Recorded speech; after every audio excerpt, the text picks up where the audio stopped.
Hello, this is Simon Brew. I'm the editor of Film Stories magazine, and a very warm welcome to the Film Stories podcast. As this is the last podcast before I go on my summer break, I thought I'd break with tradition and I'd play a clip for you right from the start. A clip of the late, great Sean Connery. He's promised me he won't swear. If he does, I might have to take action. Over to you. Your best. Losers always whine about their best. Winners go home and... Come with me. And I show you how deep the rabbit hole goes. And movies that had stories. That the story just sucks them in. This is just the beginning. Stories. We would be honored if you would join us. Hello and a very warm welcome to Film Stories with Simon Brew. I am Simon Brew. As always, that's all you need to know about me. The aim of the podcast, though, well, I'm here, as the title suggests, to talk of the stories of films. And I talk about development stories, production stories, marketing stories, release stories, all the bits and bobs, really, that go to make the films that we know and sometimes love, just that, the films that we know and sometimes love. The films I tend to choose for this podcast, well, they've got more of a mainstream leaning than anything else. They're films I'm interested in or invested in to some degree. I try not to punch down. I try not to do snark. It's really difficult to make a film. I just want to celebrate those who've been able to do so. Without further ado, I'm going to have another run at introducing the first of the two films I'm going to talk about in this episode of Film Stories. I'll play you a slightly less fruity clip. I'll come to the story the other side of this. There's a hostage situation on Alcatraz. Hostage? 81 tourists. The Rock's a tourist attraction. The one you train to defend you becomes your greatest threat. A battery of VX gas rockets is presently deployed to deliver a highly lethal strike on the population of the San Francisco Bay Area. And the one you abandon becomes your only hope. You go talk to him. Me? Yeah. Hiya. I'm an agent with the FBI. I'm Stanley Goodspeed. But of course you are. At least he got his name right. Now, all that stands between a city and a disaster. The power of this chemical is way beyond anything you can imagine. That's why you're coming with us. Is a man who's never seen combat. You're a chemical freak. I'm a chemical super freak, actually. And another who's been out of action for 30 years. Show us on the blueprints. I can't. My blueprint was in my head. Fortunately, some things you'll never forget. But don't worry. It'll all come back to me. That then is a clip from 1996's The Rock, directed by Michael Bay. Screenplay in the end credited to David Weisberg, Douglas Cook and Mark Rosner. Story by Weisberg and Cook. The cast led by Sean Connery, Nicolas Cage, Ed Harris, Michael Biehn, William Forsythe. They're the ones leading the sizable ensemble for it. But the story of The Rock actually began with a spec script. Now, I've talked about spec scripts a little bit, so apologies if I'm doing a recap of what you already know. A spec script in Hollywood is when a writer writes something where it's not been commissioned, it's not been paid for. They write it on spec with the hope of selling it to someone and thus making themselves very rich. That's usually how it's supposed to work. It doesn't always. So David Weisberg and Douglas Cook, well, they're the ones who came up with the original idea for the film, and they were the ones who put that spec script together. Now, they'd first met at Phillips Exeter Academy in the US in 1974, and it took a while for their writing partnership to form, but it did. And over the course of their career, they'd penned Double Jeopardy, for instance, the Ashley Judd, Tommy Lee Jones thriller Criminal. Remember that one with Kevin Costner? It's one of Costner's finest. But they undertook research into chemical weapons and such like. They fashioned a very serious action film as it was originally, and they came up with the nucleus of the idea for what would be The Rock. Now, their script that they put together then got picked up by Disney for for Caravan Pictures, which was a production company set up at Disney at the time. That was under the stewardship of Joe Roth, who would go on to head up Disney later on in the 1990s. At this point, he was producing films like, I think, The Three Musketeers with Kiefer Sutherland. Remember that one? I think that was one of his. But Roth looked at the script and then he decided it was probably better suited for the sensibilities of Uber producers Jerry Bruckheimer Bruckheimer and Don Simpson. Now, this was around the early 1990s, really. So Bruckheimer and Simpson were coming off the very bloated production of Days of Thunder in 1990. They hadn't recaptured the magic quite of Top Gun, which is the thing that put them on the top of the Hollywood tree. But at the point that they got the script, they were working on a film called Crimson Tide, which I've covered before, and I love Crimson Tide an awful lot. And so whilst they were finishing Crimson Tide off, they started the process of employing lots and lots of writers to fashion the script into the script of The Rock into something that they could work with. Mark Rosner, for instance, he was hired for a rewrite, and even though the script was consistently in flux, they began starting to crew the project up, that this was going to be their next film after Crimson Tide. Now, what was suspected but not known particularly at this point was that the Bruckheimer-Simpson relationship, which had been going on for a decade or so and had brought huge amounts of money and success, well, that was getting fractured. That Simpson's quite legendary, it's been detailed extensively in the Hollywood trade press and in an excellent book as well. Simpson's legendary drug habit was really starting to make his behaviour even more erratic. And on the set of Days of Thunder, there were stories, and I haven't come to this in a podcast yet, but I will at some point, about how that film was more party than film for an awful lot of people. Nonetheless, the Rock that they chose to pursue and move ahead with, I mean, it was almost an end of an era movie, really. And for Arnold Schwarzenegger, it could have been the start of a whole new era, because he was one of the first actors to be sounded out about starring in the film. The version of the movie that he ultimately was sent, certainly the script of it, and he revealed this in a Reddit Ask Me Anything session, was about 80 pages long, and he didn't really care for what he saw, and he would turn it down, and he would come to regret turning it down. But at that point, there just wasn't an awful lot on the page.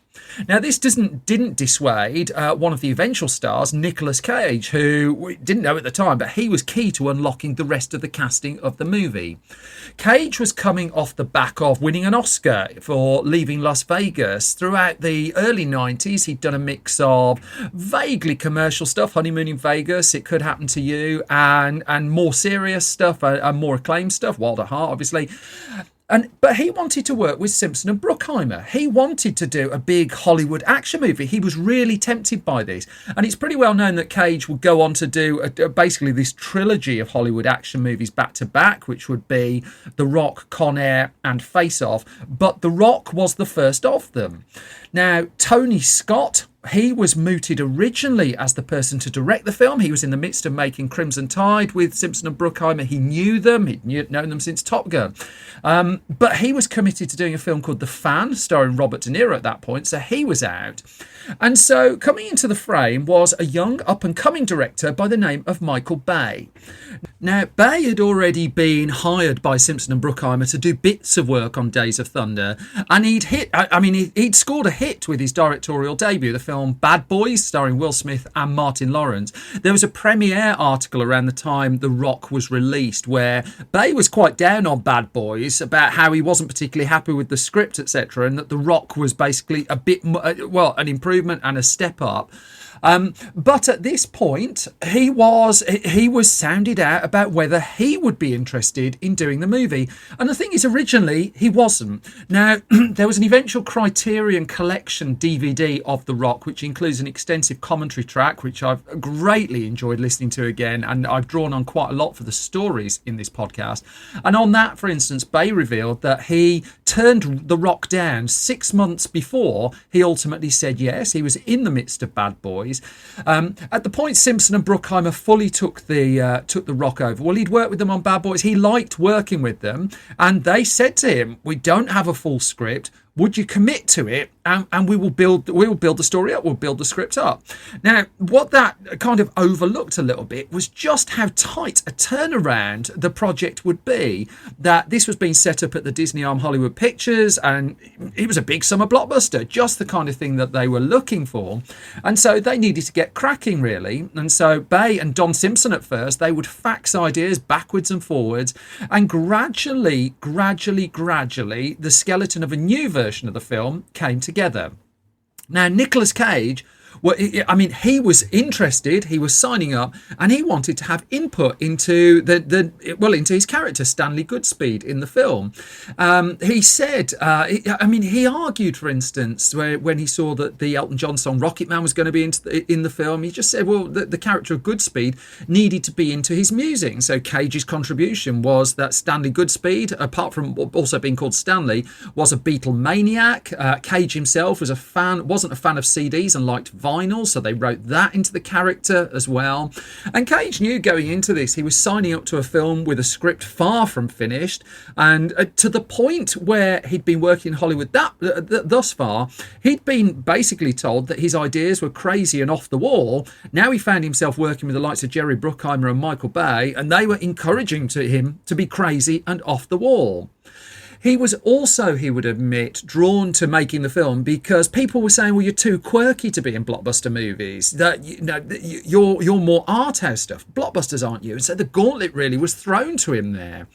What he also, he was looking for a contrast after leaving Las Vegas anyway, which is a very heavy role, excellent performance as well.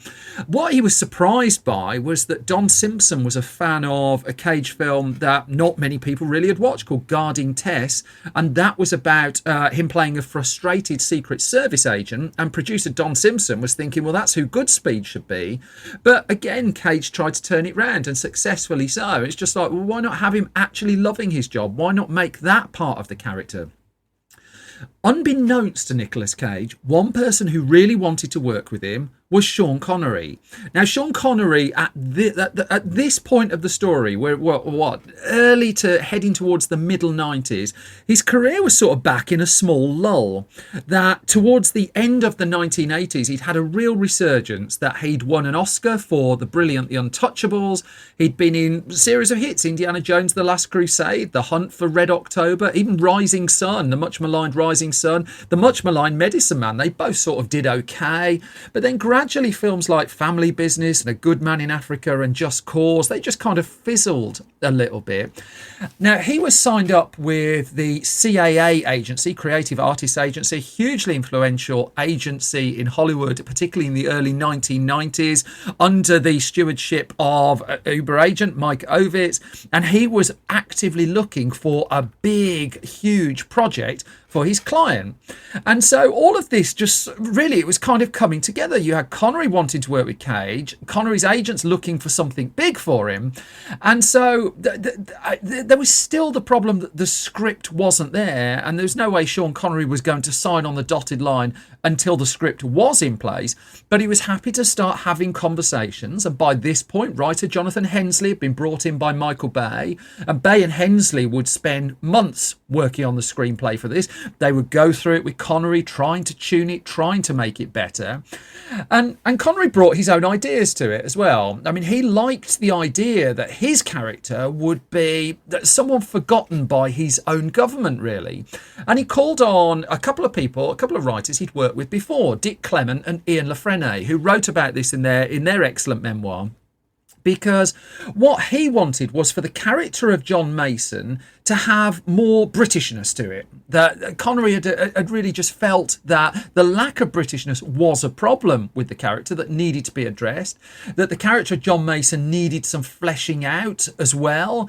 And so Clement and Lafrene started working. I mean, they come into Connery's sphere really on his Bond, his final Bond movie, the unofficial one, Never Say Never Again, where they were brought in to do uncredited work, beefing up the dialogue on that. He'd enjoyed working with them, and they basically bonded up the character of John Mason a bit. So there's a line, I was special services, I'm not doing a Connery impression, I was special services, military intelligence, they taught me to be a killer. In retrospect, I'd sooner have been a poet or a farmer, which I consider infinitely more honourable professions.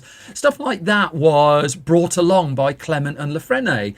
The idea that his background was British intelligence, little hints of 007 just being added to the dialogue. Now, Michael Bay and Sean Connery still, of course, needed to meet. And so Bay flew via Concorde from the US to the UK for a meeting in Connery's hotel, 5:30 in the morning on Bay's body clock at that point. He waited for a couple of hours. He didn't have any idea where to go. He was scared of being late. He eventually got to the hotel, found Connery waiting for him, sat in a golf shirt, shook his hand, and the whole thing was starting to come together.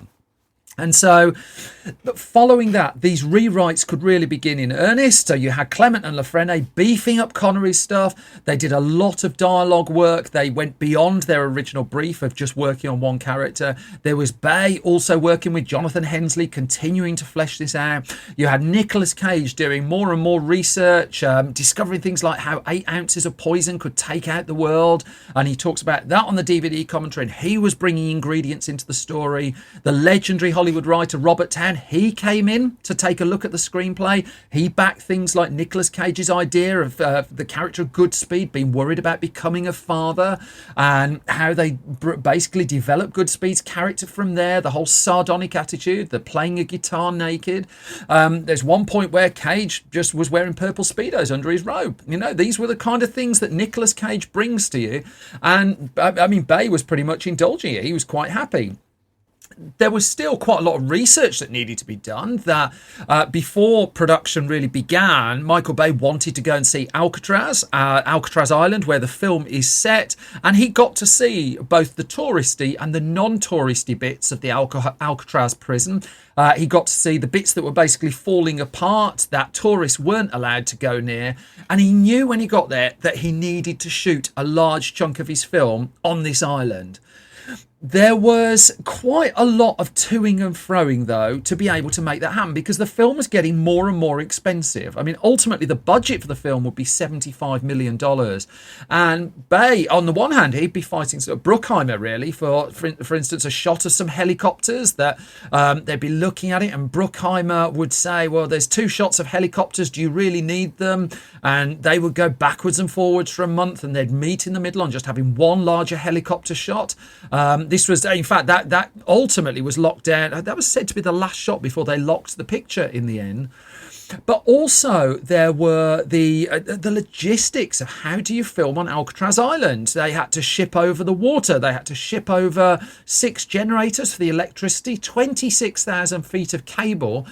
Bay said it was the biggest cabling job on a Hollywood movie since Terminator 2 Judgment Day. They took an 11-story crane over to the island. Meanwhile, there was also who's going to play Hummel, the villain. And so this is where Ed Harris came in, and he went to Don Simpson's house to get the pitch for the movie. Michael Bay was on the couch in Don Simpson's house, and the conversation again, it took Harris a month really before he'd commit, and he's really open. He was really open at the time as well about how he struggled with this character, that he had to be right, because he can't be the kind of character who ultimately would want to kill 1 million people, because that goes against his whole background. He had sympathy for the motivations of the guy, and he would admit he found it really difficult to play. And as much as he liked his work in the film, he tried really hard to make the character of Hummel believable in an unbelievable situation. That he worked an awful lot on dialogue, he worked an awful lot on character, and he just had to be right. Further screenwriters were still getting involved. And this is a modus operandi to a degree for Bruckheimer and Simpson at the time. I mean, Quentin Tarantino was asked to have a look, for instance. Tarantino had done a little bit of very obvious, glaringly obvious punch-up work on the Crimson Tide script. Aaron Sorkin, who I talked about in a very recent episode of this podcast with A Few Good Men, he came in to do some work on the dialogue. Clement and LaFrenne, meanwhile, they were still involved. In fact, they were asked along to the rehearsals for the film in the early autumn of 1995, and they were continuing to tune it, and they would ultimately be on set as well. They just kept working throughout the bulk of the movie. Production then was ready to start in earnest on the 30th of October 1995, and this was a much bigger canvas for Michael Bay, a significant upgrade just in scale and budget from that of Bad Boys, and he'd spent the money for Bad Boys really quite well, but he wanted to give himself a ton of options. I mean, what we know about Michael Bay now, none of this I would suggest would particularly come as a surprise, but he wanted to shoot an awful lot of coverage. He shot tons and tons and tons of material. material. He wanted lots of camera moves. He wanted to use lots and lots of shots to build the film up. And he said in one point in the commentary that this all looks like a John Woo movie. And I think in that he was looking more at the use of slow-mo and the big blasting explosions that he holds at multiple frames per second. The logistics, though, of trying to do this at Alcatraz was still continuing because Alcatraz is a tourist attraction. They were having to work around the tourists that were still on the island, and the bulk of the shoot would take place there. Cage, meanwhile, he would talk about, even when he was on the set, that he didn't think anybody really knew how he was going to revamp the character of Goodspeed. That, he discusses this on the commentary track, actually, over the only sex scene in the movie, that he talks there about how much he loves writing and how he's really keen to have input. And I guess it was an irony for him, really, that he had to go to a gigantic film to have this level of input on one individual character. There were stories that Connery and Bay didn't necessarily get on, but Bay refutes this, really, and Connery would go on to say this was one of his preferred films of the 1990s. He did suggest to Michael Bay to slow down, to rehearse more.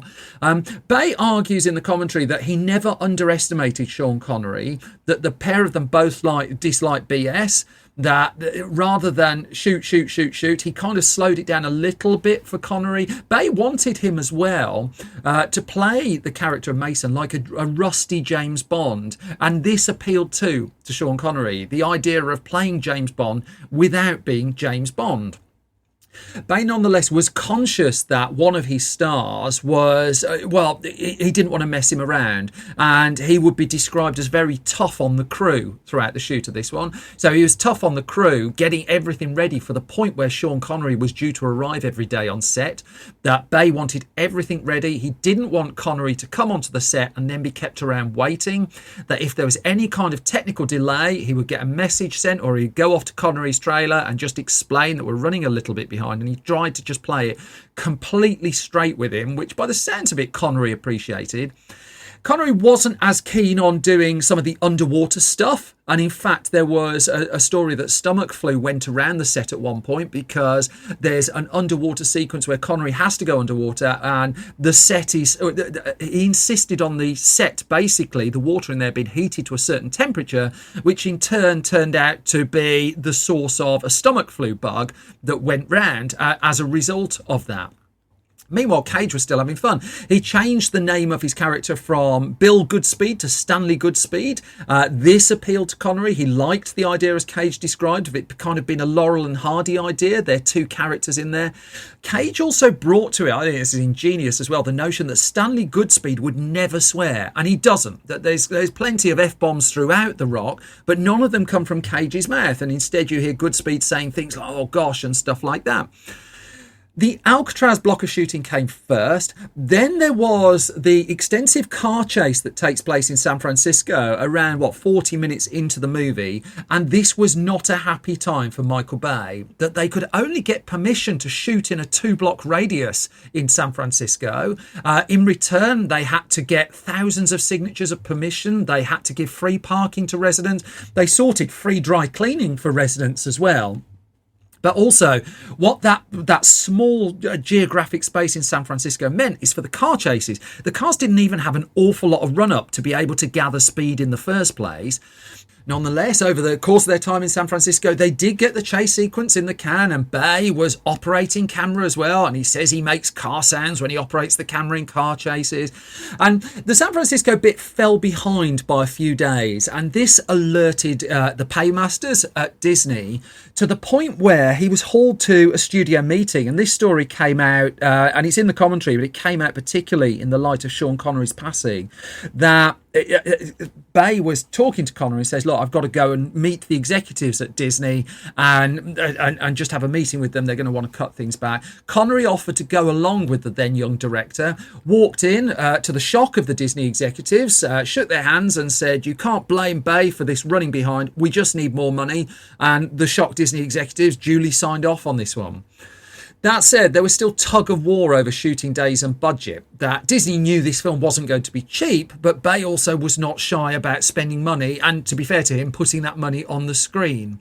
There was a moment involving a submarine moment that Disney threatened to pull a scene at one point, and Bay describes how he walked off the set for a couple of hours. He did this an awful lot in Pearl Harbor as well, which I think was the last film he made with Disney. I've covered Pearl Harbor in a previous podcast. Disney at that point, well, Michael Bay wasn't the powerful director to the degree he was now, threatened him with a $60 million lawsuit. It'd be fair to say the two didn't always get on, but Bay was ultimately persuaded to return. I mean, one of the delights of the commentary as well is just they're so happy to punch holes through everything. I mean, he would note in the commentary track, Michael Bay, that at one stage the boilers of Alcatraz are still firing, even though the prison has been deserted for a long time and not used.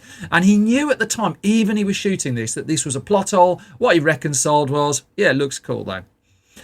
Filming wrapped up on the 22nd of February 1996. It didn't leave a huge amount of time for post-production, and that aforementioned Premiere article very much paints a picture of an exhausted Michael Bay trying to get the film in time for the release date Disney have inked in of June 1996, June the 7th. It did give them time to preview the film though. And they previewed it at one point without that aforementioned huge chase through San Francisco, that there was a feeling that it kind of slowed the film down to a degree. But Bay argued that without that scene, the movie wasn't quite working. It was all kind of jumping a little bit too much, and they needed to strengthen the character of Mason just a little bit there. And so he had to fight to keep that in.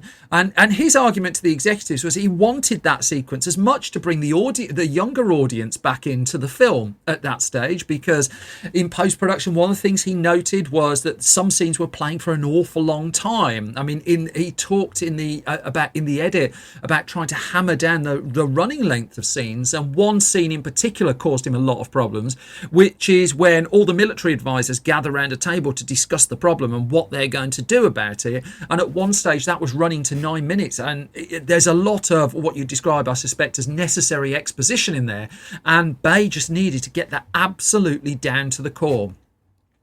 The other big problem really before the film came to release though was the Writers Guild of America and its arbitration process, that there were a lot of writers on this film, and there was a dispute going on with another big summer movie the same year, The Cable Guy, which I'll come to at another point. But in this case, the credit from the Writers Guild of America was awarded to the screenplay credit, David Weisberg and Douglas Cook. That's pretty normal if you've originated the screenplay, that you get some credit, and Mark Rosner with story credit to Weisberg and Cook. And the credit was important because of the residuals that you get if you're the credited writer. Bay was aghast that Jonathan Hensleigh didn't get credit on the movie, and to the point where he wrote an open letter that was in the Los Angeles Times in the end. He says, "I have more intimate first-hand knowledge of the evolution of this screenplay than any individual involved in the project, with the exception of producer Jerry Bruckheimer. Thus, I can confidently, knowledgeably state," wrote Michael Bay, "that this result is a sham, a travesty. It embarrasses me. No objective person could read Mr. Hensleigh's shooting draft, compare it to the previous writer's drafts, and come to this conclusion." Now, Weisberg responded in the same article, and he said what Michael Bay thinks is interesting, but he is not the jury in the case. Obviously, in these cases, people walked away burned and disappointed. I understand that. If we were not recognised the way we thought we were entitled to, we'd be angry ourselves. More sanguine about it were Dick Clement and Ian LaFrenne, and they wrote in their book, "We didn't get a credit on this one, but crucially, the Hollywood business, knew about our contribution and our stock rose."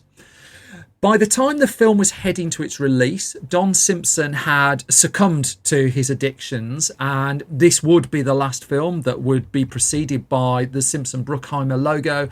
It's the last film also that he was credited on. And it opened on June the 7th, 1996, to really surprisingly good reviews, and not because I don't think The Rock is good. I think The Rock is an absolute hoot, but this was just the kind of film that critics in theory were supposed to just punch down a little bit on.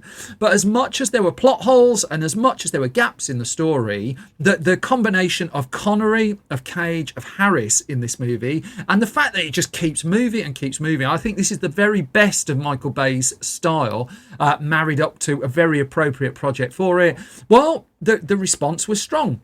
The fact that it runs 2.25 hours, so if you lock the credits off, just over close to 2 hours 10 minutes, that kind of helped as well. That it kept moving, and it didn't go on as long as, let's just say, some of Bay's more subsequent work. It's long, as a result, too, been regarded as Bay's best film, as much by Bay as much as anyone else. And the box office, well, it struck gold. I mean, this was an old style action film coming out in 1996 at the time when we were supposed to be moving towards more special effects driven stuff, the kind of Jurassic Park. I mean, Dragonheart was in the top 5 at the point that this film was released. It knocked Mission Impossible off the top of the box office chart the weekend it came out in the US, June the 7th to the 9th. It opened with a 25 million opening weekend. The other films that were about, well, Twister was at number 3, just to give an example of the special effects driven films that were going around. Eddie was at number 5. Do you remember that? The Phantom with Billy Zane at 6. That is coming up on a future podcast. Spy Hard with Leslie Nielsen. The hugely underrated The Truth About Cats and Dogs was in at 10. But The Rock then would stick around for a good chunk of the summer. The Cable Guy came out the week after and just had a small, just displaced it for a week really, and then almost pretty much came and went. Eraser, The Hunchback of Notre Dame the week after, but The Rock hung in the top 3. It was still in the top 5 by the time Striptease and The Nutty Professor turned up at the end of June. And in the end, the only thing that knocked it out the top 5 was, again, proving the point about special effects, Independence Day, coming to that in a future one as well. In all, The Rock would gross $335 million worldwide. It hit in America. It hit overseas as well. And there was temporary talk about a sequel to it.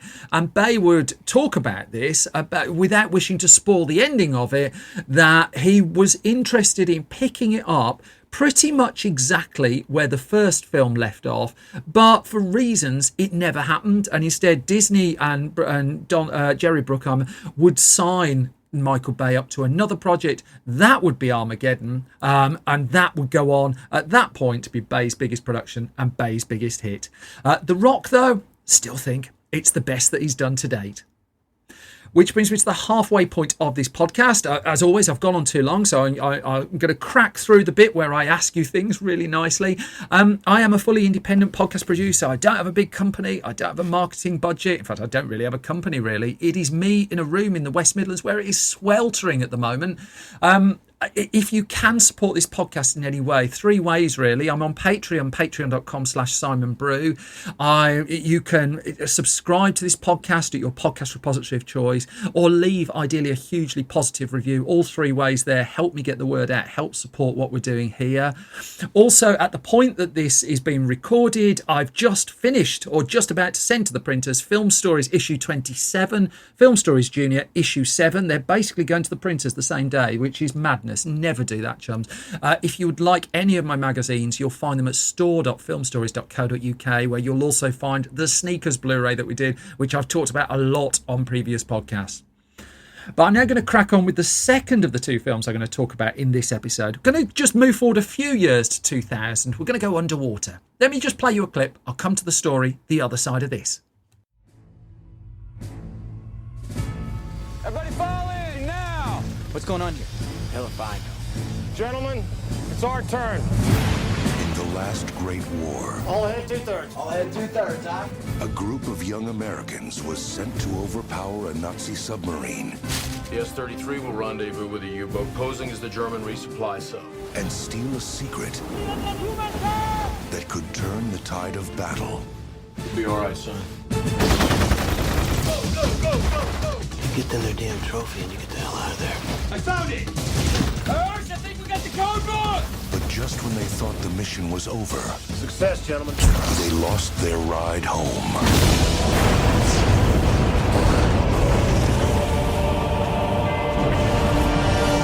This spring, trapped in an enemy submarine, Chinese feed! Everything's in German! I can't even believe the dude! deep in hostile waters, Here he comes! Die! Die! the key to victory rests with 9 men. When they realize what you've discovered, they'll send every ship in the Navy to destroy you.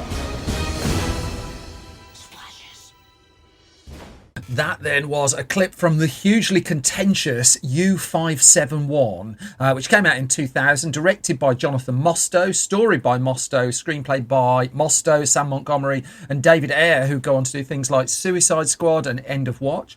The cast, it's quite a big one. Matthew McConaughey, Bill Paxton, Harvey Keitel, John Bon Jovi, Jake Weber, Eric Palladino, Matthew Settle, David Keith, Thomas Kretschmann, amongst the ensemble for this one.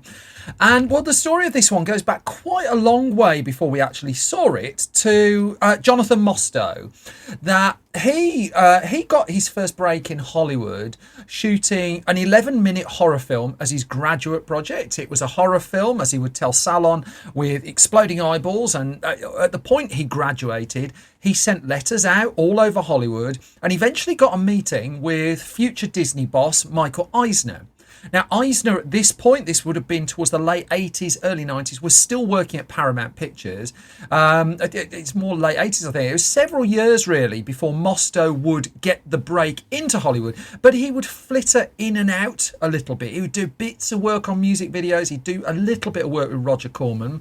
And by the end of the 80s, he made just a couple of cheap films, one of which he seems to have pretty much forgotten, Beverly Hills Body Snatchers in 1989, that went straight to DVD. Well, straight to video. There wasn't even DVD then. But the one that put him on the radar a little bit was a low-budget film called Flight of Black Angel that he made for the Showtime network in the US.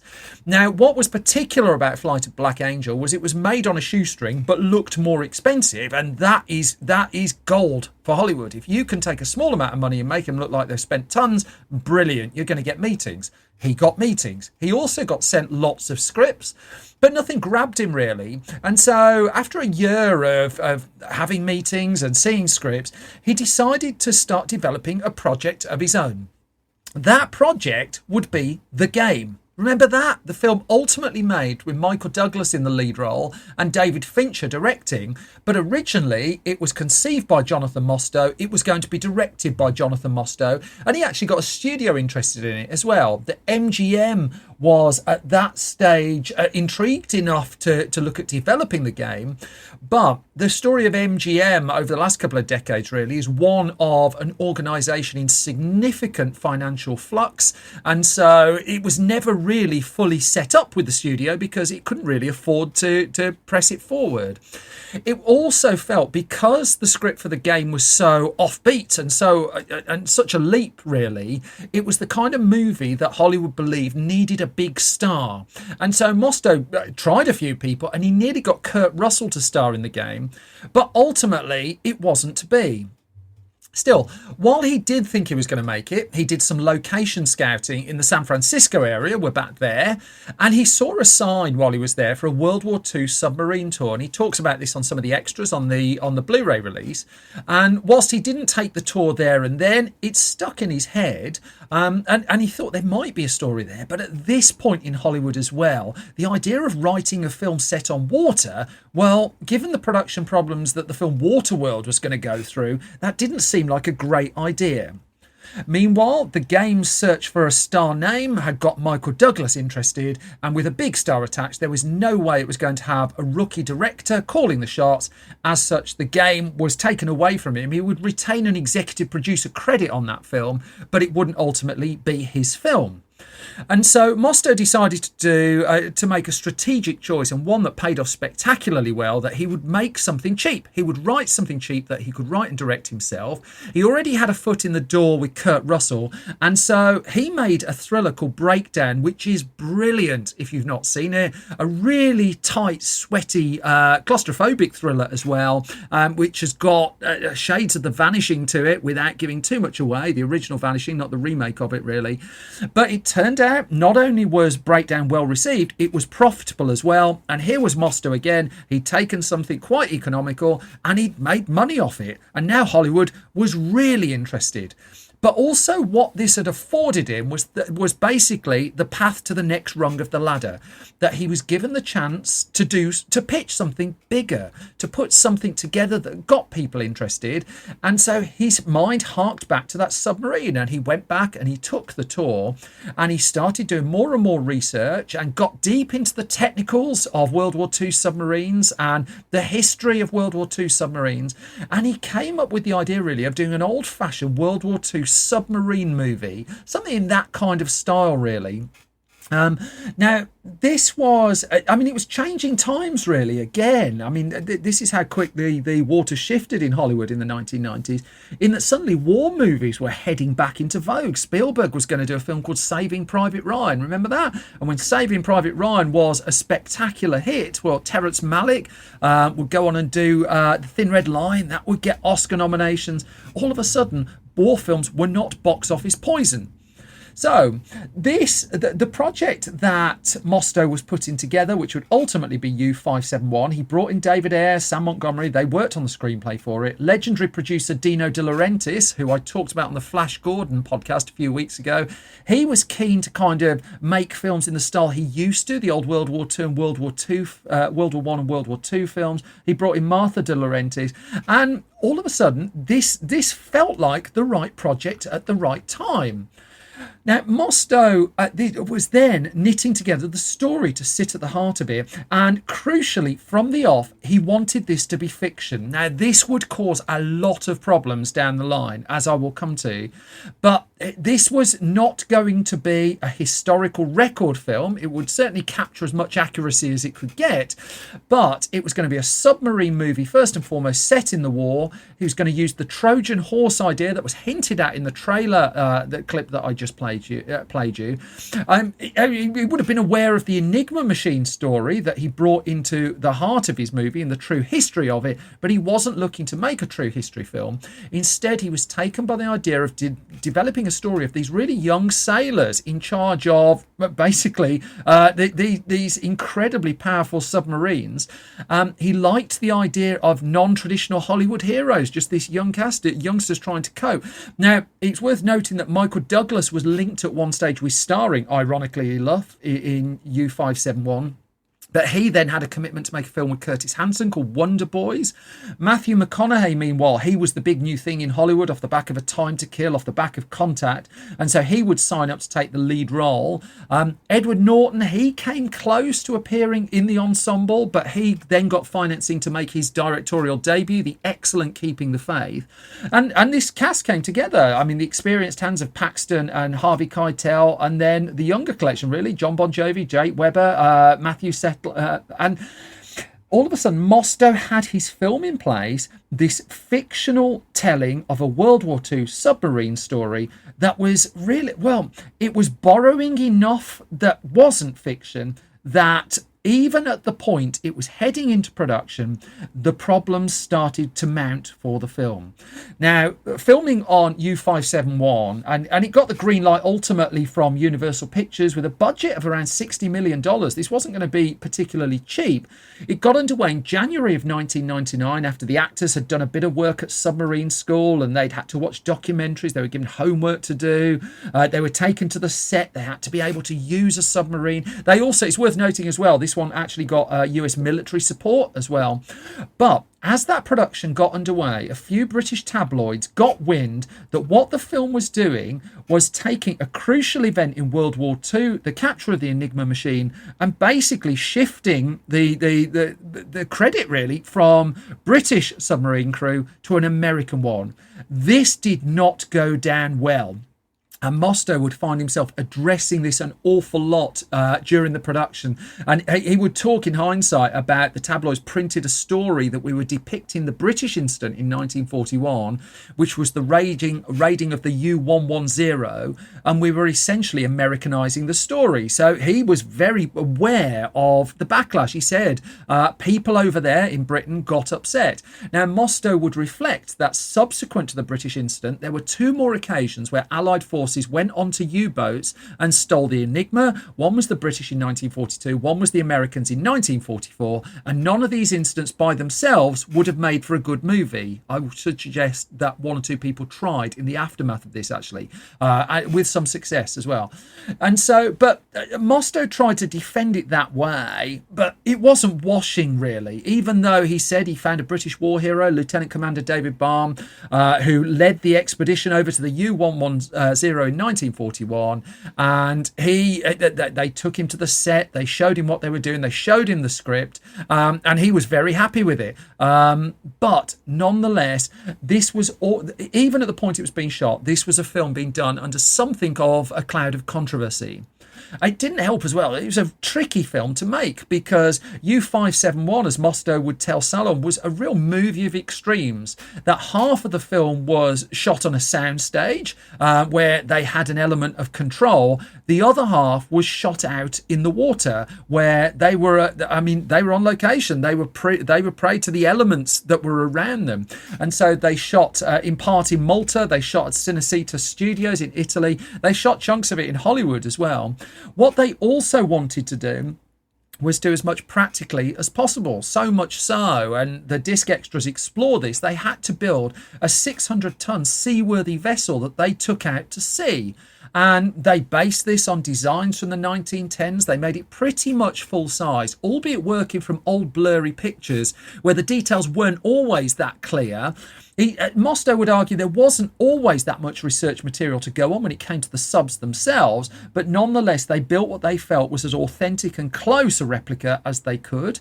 As is usually the way with submarine films, it was then mounted on a huge gimbal which would allow them to, they did this with Crimson Tide, that would allow them to rock the boat and tip water over it. They had two 100-foot rain towers, which apparently at the time were the biggest rain towers ever made for a motion picture, so they could keep lobbing loads and loads of water all over it. And Mostow, this went back to one of the key tenets of the film for Mostow, that he felt that one of the real enemies was actually water. He was also conscious that even though CG was used in the final cut of U-571, it couldn't do everything that he wanted it to do. And as such, there was quite a lot of use of miniatures, but they were miniatures ranging from 50 to 80 feet long.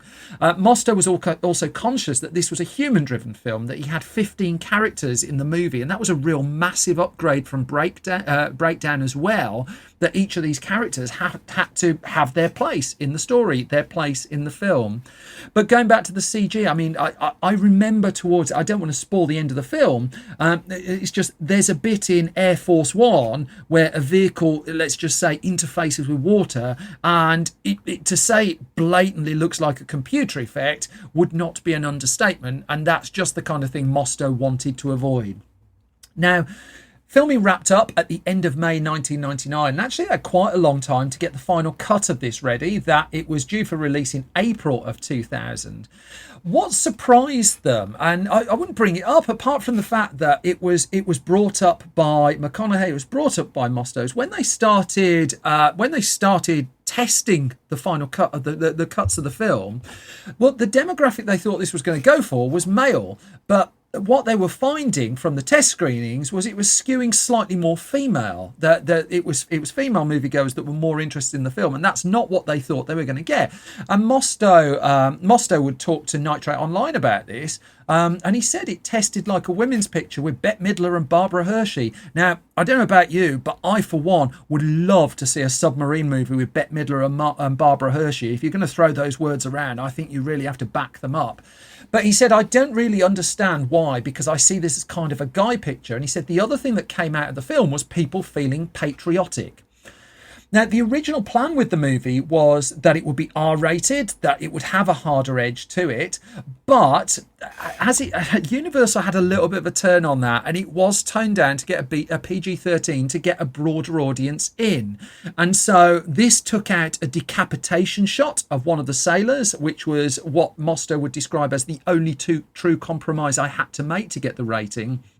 But also in post-production, there were bits of blood that were digitally removed. And this was stuff that they signed off on because they just wanted to try and get it to a much bigger audience.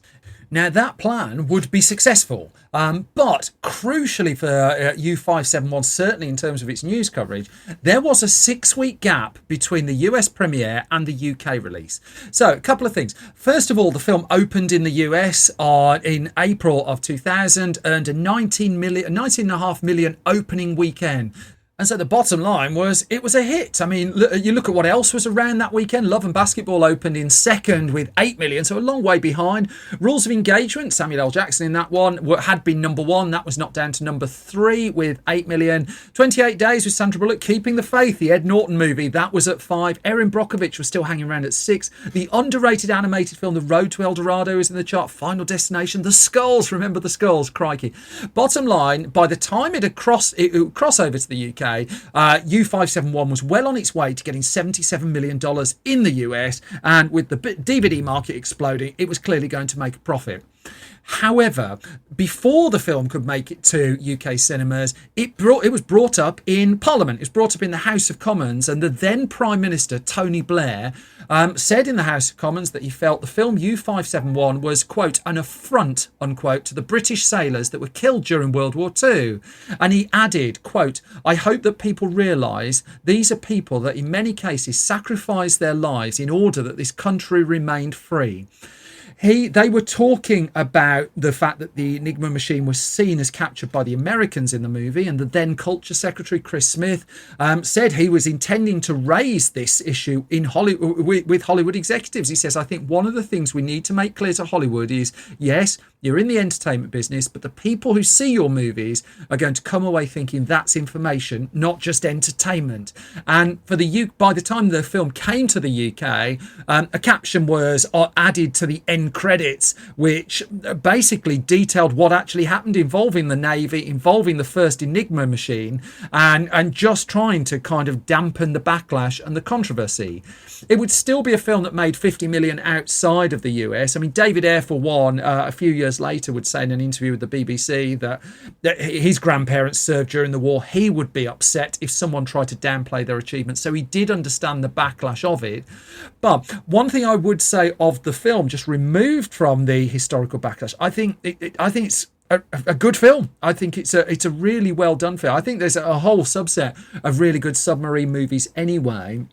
And for Jonathan Mostow, this would be a film that had a knock-on effect as well, because it would be pivotal to him getting the call to direct the third Terminator movie.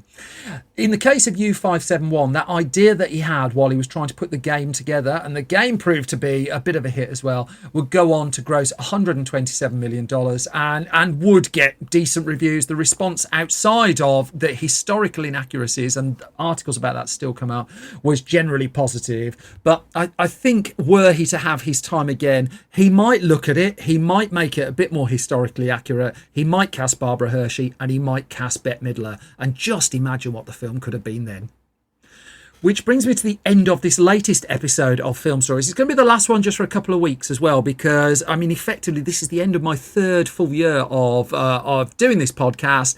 And so I'm heading into the summer break. There's a huge catalogue of podcasts, I think 191 so far. If you're more than welcome to go through those and have a listen. If you want more of my waffling, you can get it at Simon Brew on Twitter. You can get more from the Film Stories Project at Film Stories Pod. Keep holding on though, because I'm going to tell you something else right at the end of this.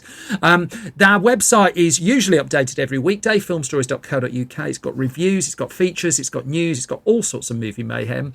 If you go to store.filmstories.co.uk, then you can find all of our magazines, and our Blu-ray as well, the Blu-ray, on Facebook at facebook.com/filmstoriesonline, and on YouTube at youtube.com/filmstories. When this podcast returns in August of 2021, I'm going to give you a bit more information about a very special live event that's been lined up for episode 200, which is currently penciled in to record on the 8th of September 2021. Information's going to Patreons first at patreon.com/Simon Brew, and then I will bring you the information as soon as it is locked down, and hope that we'll actually be able to see quite a few of you in person. Main thing though, particularly in these times as they carry on, is that you all stay safe and you take care. I thank you as always for your ears. I thank you for your time. You all take care, look after yourselves, and I'll be back in a little bit now with a few more film stories. Bye-bye.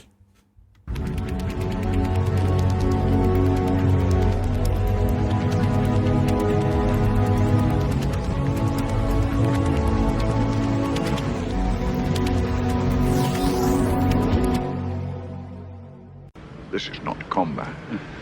It's an act of lunacy, General Sir. Personally, I think you're a idiot.